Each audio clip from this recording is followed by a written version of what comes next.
আজি দীৰ্ঘদিন ধৰি আমচুৰ এই সংগ্ৰামখনত দিন ৰাত একাকাৰ কৰি আপোচবিহীনভাৱে যি সংগ্ৰামৰ লগত আমি জড়িত হৈ আছিলোঁ, কিন্তু দুৰ্ভাগ্যজনক কথা, আজি কিছুদিন ধৰি আমাৰ মৰিগাঁও জিলা সমিতিৰ যি সাংগঠনিক ভেটি একেবাৰে দুৰ্বল হৈ পৰিছে। আৰু সেই সাংগঠনিক ভেটি দুৰ্বল হোৱাৰ পাছত আমি কেন্দ্ৰীয় সমিতিৰ সন্মানীয় সভাপতি, সাধাৰণ সম্পাদক দ্বয়ক তেওঁলোকক আমি লিখিতভাৱেও মৌখিকভাৱেও কেইবাবাৰো অৱগত কৰিছিলোঁ। কৰোৱাৰ পাছতো তেওঁলোকে কোনো ধৰণৰ সাংগঠনিক দিশত গুৰুত্ব দিয়া পৰিলক্ষিত নহ'ল।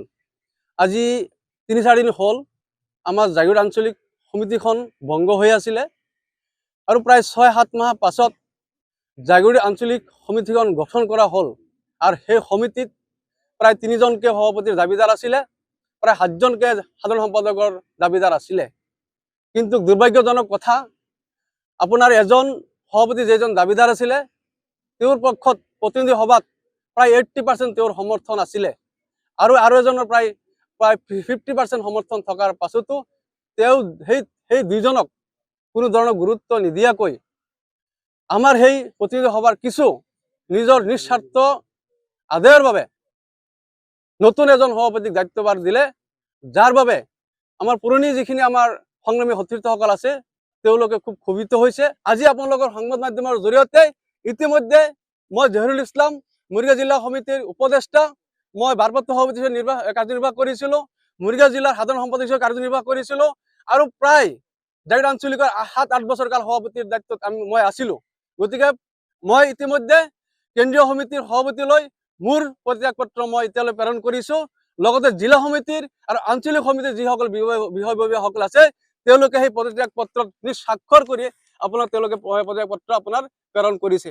আজি আপোনালোকৰ সংবাদৰ জৰিয়তে আমি আমচুৰ মঞ্চৰ পৰা সমূহীয়াভাৱে পদত্যাগ কৰিছোঁ।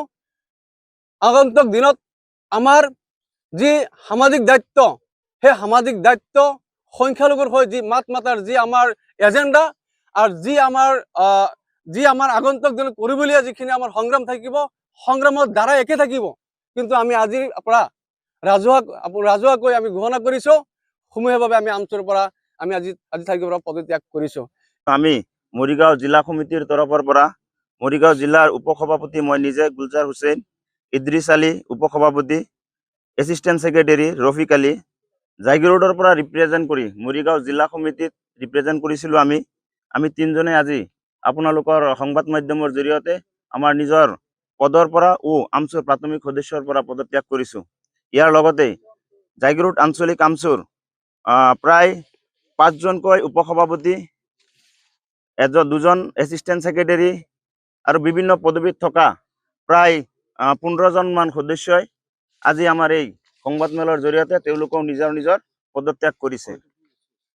আমি ইতিমধ্যে যোৱা 3-4 দিন আগত জাগীৰোড আঞ্চলিক সমিতি যিখন গঠন হৈছিলে, সেই সমিতিখনত সদনত প্ৰায় 80% লোকে এজন সভাপতিক বিচৰাৰ পিছতো 20% যোনজন মানুহক সভাপতি হিচাপে বিচাৰিছিলে তেওঁক সভাপতি হিচাপে নিৰ্বাচন কৰা হৈছিলে। প্ৰায় সদনৰ সংখ্যাগৰিষ্ঠ মানুহক মনত দুখ বা কষ্ট দি নিজৰ ব্যক্তিগত স্বাৰ্থ সিদ্ধিৰ কাৰণে এজন 20% ছাপোৰ্ট কৰা মানুহক সভাপতি নিয়োগ কৰা হৈছিলে। এইটো অতি সংগঠনৰ কাৰণে দুৰ্ভাগ্যজনক আৰু তাৰ আমি বিৰোধিতা কৰিছিলোঁ। আৰু সেয়ে আমি আজিৰ পৰা এতিয়াৰ পৰা কাৰ্যকৰী হোৱাকৈ আমি আমচুৰ মজিয়াৰ পৰা পদত্যাগ কৰিছোঁ আৰু আমচুৰ উজ্জ্বল ভৱিষ্যত আমি কামনা কৰিছোঁ। চক্ৰান্ত বুলি আমি কাৰোক দোষাৰোপ কৰিবলৈ যোৱা নাই, কাৰোবাৰ ব্যক্তিগত স্বাৰ্থ সিদ্ধিৰ কাৰণে এই ঘটনাটো সংঘটিত হোৱা বুলি আমাৰ ধাৰণা হৈছে। কেন্দ্ৰীয় সমিতিৰ সহকাৰী সাধাৰণ সম্পাদক ইক্ৰামুল হুছেইন ডাঙৰীয়া উপস্থিত আছিলে, আৰু কেন্দ্ৰীয় সমিতিৰ প্ৰচাৰ সম্পাদক সাদ্দাম হুছেইন ডাঙৰীয়া উপস্থিত আছিলে, জিলা সমিতিৰ সাধাৰণ সম্পাদক দ্বয় ৰফিকুল ইছলাম, মিনাৰুল হক উপস্থিত আছিলে, আৰু জিলা সমিতিৰ কেইবাজনো সদস্য তাত উপস্থিত আছিলে। আৰু মিটিংটোৰ শেষত জিলা সমিতিৰ সভাপতি হাৰুণ আল ৰছিদ ডাঙৰীয়াও আহি উপস্থিত হৈছিলে।